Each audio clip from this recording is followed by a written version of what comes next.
श्री शिवाय नमस्तुभ्यम, हर हर महादेव, जय महाकाल। कैसे हैं आप सभी लोग। देखिए, आप सभी को पता है कि चैत्र मास का महीना चल रहा है। चैत्र मास की एकादशी की तिथि भी निकल गई है और अब आ गई है बुधवार की द्वादशी तिथि, जिस दिन आपको शिव महापुराण का सबसे अचूक उपाय चने की दाल और 2 सुपारी वाला महा उपाय करना होता है। पूज्य गुरुजी ने कहा कि जब आपके कार्यों में बाधाएं बहुत ज्यादा उत्पन्न हो रही हो, आपके कुछ कार्य ही ना बन रहे हो, आपकी कामना पूरी नहीं हो रही, खूब सारे उपाय कर लिए, व्रत कर लिए, जिस कामना की पूर्ति के लिए आप जाते हो, काफी लंबी समय बीत चुका है, लेकिन महादेव तक आपकी कामना नहीं पहुंच रही है, तो इस बुधवार की वामन द्वादशी के दिन चने की दाल और 2 सुपारी का उपाय करना बिल्कुल मत भूलिएगा। गुरुदेव की कथा से सुन करके और समझ करके पूरे उपाय को बहुत आसान भाषा में आपको बताऊंगा, परंतु उससे पहले आप सभी लोगों से बस एक छोटी सी प्रार्थना करूंगा कि जो लोग पहली बार आए हैं चैनल को सब्सक्राइब जरूर कीजिएगा और वीडियो को लाइक करके देव आदिदेव महादेव का कोई सा भी प्यारा नाम कमेंट बॉक्स में लिखना मत भूलिएगा। साथ ही साथ माता रानी की जय जरूर लिखिएगा। इस पूरे वीडियो में हम 3 महा उपायों के बारे में बात करेंगे जो कि आपको इस बुधवार की द्वादशी की तिथि के दिन करने हैं, तो ध्यान से सुनना है और समझना है। सबसे पहले बात करते हैं पहले वाले उपाय की। देखिए, पहला वाला जो उपाय पूज्य गुरुजी ने बताया कि अगर आपकी कोई विशेष मनोकामना है, किसी भी तरीके की कोई विशेष मनोकामना जो आपने सब कुछ करके देख लिया, थक गए, हार गए, लेकिन वो कामना पूरी नहीं हुई है, कोई इच्छा जो अधूरी है, महादेव तक पहुंच ही नहीं रही है, तो बुध के दिन इस उपाय को करना मत भूलना। गुरुदेव ने कहा मात्र 1 बेलपत्र आपको लेनी है जो कहीं से भी खंडित कटी फटी ना हो, ठीक है, और इसी के साथ में 4 बेलपत्र अलग से लेना, यानी कि टोटल मिलाकर के आपको 5 बेलपत्र चाहिए। 1 बेलपत्र का महत्व अलग है, बाकी की चारों का अलग है। इसी के साथ में आपको लेनी होगी थोड़ी सी शहद, ज्यादा नहीं, 2 से 4 बूंदे आपको शहद की लेनी है, ठीक है। और इसी के साथ में आपको लेना होगा इस तरीके से दुर्वा। कितनी? 5 दुर्वा आपको लेनी है। ध्यान रखना, काफी सारे लोग पूछते हैं भैया कितने गांठों की ले, तो इस उपाय में गुरुदेव ने कोई गांठों की संख्या फिक्स नहीं बताई है, कितने भी गांठों की ले लेना, लेकिन 5 दुर्वा लेना और 1 चुटकी लाल चंदन आपको लेना है। ये चीज ध्यान रखना, लाल चंदन अगर आपको ओरिजिनल मिल जाए तो बहुत अच्छी बात है, ठीक है। 1 लोटा शुद्ध जल अपने घर का लेना तांबे के कलश में, और इन सभी को लेकर के आपको शिवालय पहुंचना है, शिवलिंग के पास। किसी भी समय चले, आपके पास में है 5 बेलपत्र, 5 दुर्वा, शहद और लाल चंदन, 1 लोटा शुद्ध जल। यहां पहुंच करके आपको शिवलिंग के पीछे की तरफ खड़े होना है, जिससे आपका मुख जलाधारी की तरफ हो जाएगा, मतलब उत्तर दिशा की तरफ में हो जाएगा। उपाय करने का खास नियम तरीका, जैसे ही पहुंचोगे 1 लोटा शुद्ध जल पहले शिवलिंग पर समर्पित करना, शिव शक्ति के नाम से। आज के दिन जो उपाय करोगे किसके नाम से करोगे? शिव शक्ति का स्मरण करके, मतलब मैया पार्वती जी का, साथ ही साथ भोलेनाथ जी का आपको क्या करना है? स्मरण करना है ना। मैं यहां लिख भी देता हूं ताकि आपको कोई कंफ्यूजन ना हो, ठीक है। 1 लोटा शुद्ध जल समर्पित करके आपको शिवलिंग को अच्छे से धुल लेना है, साफ कर लेना है। साफ करने के पश्चात आपने जो 5 बेलपत्र लिए हैं, इनका ध्यान से क्रम रखिएगा। 1 बेलपत्र पर तो आपको, जो 1 बेलपत्र अलग से लिए, इसकी बीच वाली पूरी की पूरी पत्ती पर आपको लगाना होगा क्या? शहद, है ना। यहां लाल चंदन नहीं है, यहां पर आपको शहद लगाना है पूरी की पूरी पत्ती पर, 1 बेलपत्र की पर। और बाकी की जो 4 बेलपत्री बची है, प्लस 4 जो बेलपत्र बची है, उन चारों बेलपत्र की जो नीचे वाला डूंट होता है ना, ये वाला, है ना, इन सभी पर आपको क्या करना है? शहद लगाना है। 1 बेलपत्र की बीच वाली पत्ती पर लगाना है, बाकी की 4 के आपको डूंट पर लगाना है, ठीक है। अब आपको क्या करना है? ये चारों को तो एक साथ रखना है, और सबसे ऊपर होगी आप कौन सी वाली? जिसकी बीच वाली पत्ती पर आपने शहद लगाया है, सबसे ऊपर आपको इसको रखना है। अपने दाहिने हाथ में रखना और अपनी कामना कह करके भोलेनाथ की शिवलिंग पर आपको समर्पित करना है। अब जब आप समर्पित करोगे तो उल्टा समर्पित करोगे, यानी कि जिस बेलपत्र पर आपने बीच वाली पत्ती पर शहद लगाया था वो सबसे नीचे चली जाएगी, और बाकी की जो पत्तियां होगी वो उसके ऊपर आ जाएगी, बाकी के बेलपत्र इसके ऊपर आ जाएंगे, ठीक है। जिनके डूंट पर आपने शहद लगाया था वो सब ऊपर रहेंगे, और जिसकी बीच वाली पत्ती पर शहद लगाया था वो नीचे की तरफ चली जाएंगी। इस तरीके से यहां पर समर्पित करना।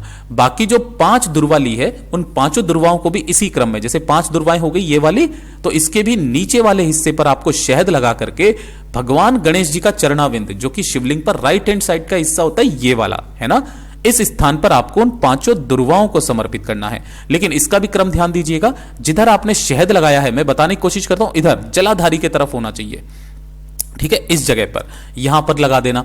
और उसके बाद में आपको लाल चंदन की 7 बिंदियां, अपनी कामना कहते हुए माता अशोक सुंदरी के स्थान पर लगा करके जो व्यक्ति जाता है, चाहे कितनी भी बड़ी कामना क्यों ना हो, पूरी जरूर होती है। पूज्य गुरु जी का बहुत अद्भुत और रोचक उपाय है, जरूर कीजिएगा। और ये दूसरे नंबर का तो उपाय आपको करना भूलना ही नहीं है। देखिए, यह है चने की दाल और 2 सुपारी वाला उपाय। अगर आपके कोई कार्य हैं जो बन नहीं रहे हैं, है ना, कार्यों में बाधाएं बहुत ज्यादा आ रही है, आपकी नौकरी नहीं लग रही है ना, आपकी पदोन्नति नहीं हो रही है, आपकी कहीं शादी का रिश्ता चल रहा है, शादी में देरी हो रही है ना, या फिर उसमें बाधा आ रही है, बाधा आ रही हो, कार्यों में देरी आ रही हो, कार्यों में कोई कोर्ट केस कचहरी कुछ चल रहा हो, है ना, उसमें देरी हो रही है, बाधाएं आ रही है, कोई ना कोई आपकी समस्या पे समस्या बनी हुई आ रही है, कोई कार्य बन ही नहीं रहे हैं, पूरी दुनिया से कह करके देख लिया, लेकिन आपके वो कार्य नहीं बन रहे। एक छोटा सा काम करना, चने की दाल लेना बुधवार के दिन। अब ये जरूरी नहीं करना है, ये किया जाता है केवल बुधवार के दिन। ध्यान रखना, इस बार पड़ रही है बुधवार की चतुर्थी, जो महासंयोग मानी जाती है। आपको इस तरीके से चने की दाल लेनी है। कितनी चने की दाल? आपके घर में जो छोटा लोटा हो ना, इस तरीके से, ज्यादा बड़ा नहीं, छोटा वाला लोटा, इसे पूरा भर के आपको चने की दाल चाहिए। ठीक है, इतनी चने की दाल आपको ले लेनी है। इसी के साथ में आपको लेनी होंगी 2 सुपारी। कितनी सुपारी? 2 सुपारी। किनके नाम की? एक होगी भगवान गणेश के नाम की और दूसरी होगी माता गौरा के नाम की। इन दोनों को लेना और इसी वाले चने की दाल के ऊपर ऐसे करके ऊपर रख देना। साथ ही साथ लक्ष्मी के तौर पर 1 रुपए का या 2 रुपए का, 5 का, 10 का, जो सिक्का मिल जाए उस सिक्के को भी आपको इसी के ऊपर रख देना है।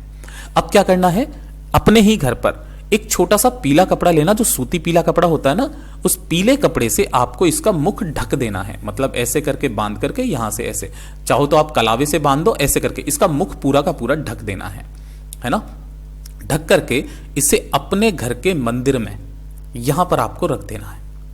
बुधवार के दिन यहां पर रखना, एक गोलबाती का दीपक प्रज्वलित करना, इसका पूजन करना, अर्चना करना, है ना, इस पर कुमकुम से स्वस्तिक वगैरह बना करके इसका पूजन करना। जैसे आप पूजन करते हो, अपनी कामना कहना। अब यहां पर एक नियम बन जाता है, जब आप इसका पूजन करोगे उसके बाद में आपको मौन धारण करके रहना है। आपको एक शब्द भी अपने मुख से बोलना नहीं है।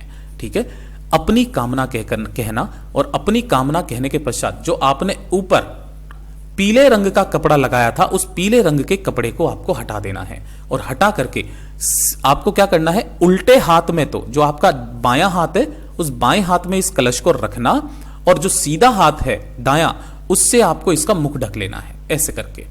और इसे लेकर के जाना होगा आपके आसपास जो भी यजमान, जैसे मंदिर के पुजारी होते हैं ना, ब्राह्मण देव होते हैं, वहां पर जाना है।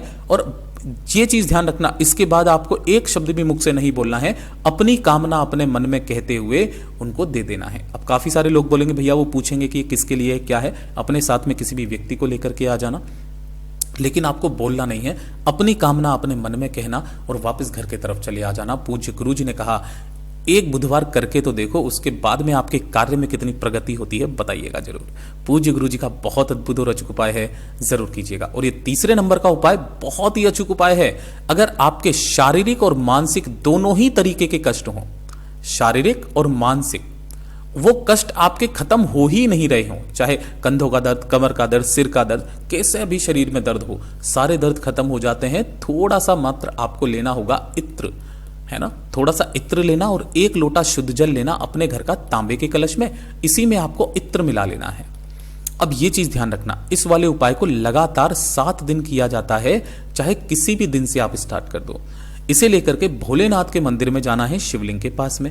यहां पहुंचकर उत्तर दिशा, नॉर्थ डायरेक्शन की तरफ में मुख करके खड़े होना, दोनों हाथों में उस कलश को पकड़ना, अपना नाम और गोत्र बोलना, और उसके बाद संपूर्ण जल को आपको शिवलिंग के ठीक ऊपर समर्पित कर देना है। श्री शिवाय नमस्तुभ्यम मंत्र का स्मरण करते हुए अवधूतेश्वर महादेव के नाम से जो भी जल जलाधारी से बह करके नीचे की तरफ आएगा, उस जल को रोकना और रोक करके अपने घर पर ले जा करके जिस स्थान पर आपके दर्द होता है उस स्थान पर लगाना और इस जल का आचमन करना। केवल 7 दिन करके देख लो, 7 दिन के अंदर अंदर आपको इसका असर दिखाई देने लगेगा।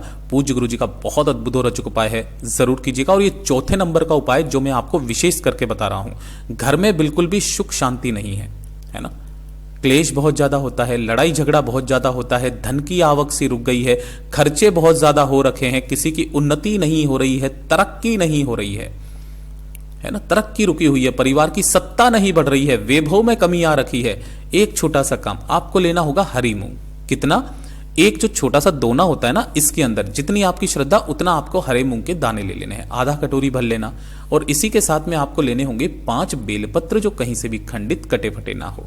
ठीक है, तो 5 बेलपत्रों को भी आपको इसी वाले हरे मूंग के ऊपर ही रख लेने हैं इस तरीके से। और 1 लोटा शुद्ध जल लेकर के भोलेनाथ के शिवलिंग में पहुंचना, शिवलिंग के पास में। यहां आपको उत्तर दिशा नॉर्थ डायरेक्शन की तरफ में मुख करके खड़े हो जाना है। सबसे पहले आपको 1 लोटा शुद्ध जल भोलेनाथ की शिवलिंग पर समर्पित करना, श्री शिवाय नमस्तुभ्यम मंत्र का स्मरण करते हुए कुंदकेश्वर महादेव के नाम से। ठीक है, यहां समर्पित कर देने के पश्चात आपने जो 5 बेलपत्र लिए हैं, पहले उन 5 बेलपत्रों को उठाना, लेकिन ध्यान रखना ये जो आपने कटोरी ली है ना, इस कटोरी को अपने दोनों हाथों में लेकर अपने पूरे घर में एक बार घुमाना जरूर, और उसके बाद में आपको यहां लेकर के आना है। तो जो आपने 5 बेलपत्र लिए हैं, उन 5 बेलपत्रों को कुंदकेश्वर महादेव का स्मरण करके सभी को महादेव की शिवलिंग पर ऐसे समर्पित करना है कि डंडी जलाधारी की तरफ रहे, बीच वाली पत्ती का मुख आपकी तरफ में रहे, और सभी हरे मूंग के दानों को अपने दाहिने हाथ में लेकर अपना नाम और गोत्र बोलकर भगवान गणेश जी से कामना करना कि आपके घर में सदैव वृद्धि सिद्धि प्राप्ति होती रहे, उस घर में कभी भी किसी चीज की कमी ना हो। यहां पर आपको समर्पित करके जो व्यक्ति बुधवार की चतुर्थी तिथि के दिन करके आ जाता है, उसकी समस्त मनोकामनाएं पूरी जरूर होती है। पूज्य गुरु जी के सभी उपाय बहुत ही ज्यादा खास और अद्भुत है, जरूर कीजिएगा। वीडियो पसंद आए तो लाइक जरूर करना, चैनल को सब्सक्राइब जरूर कीजिएगा। मैं आपसे मिलता हूं अगले वीडियो में, तब तक के लिए ओम नमः शिवाय, हर हर महादेव, जय महाकाल।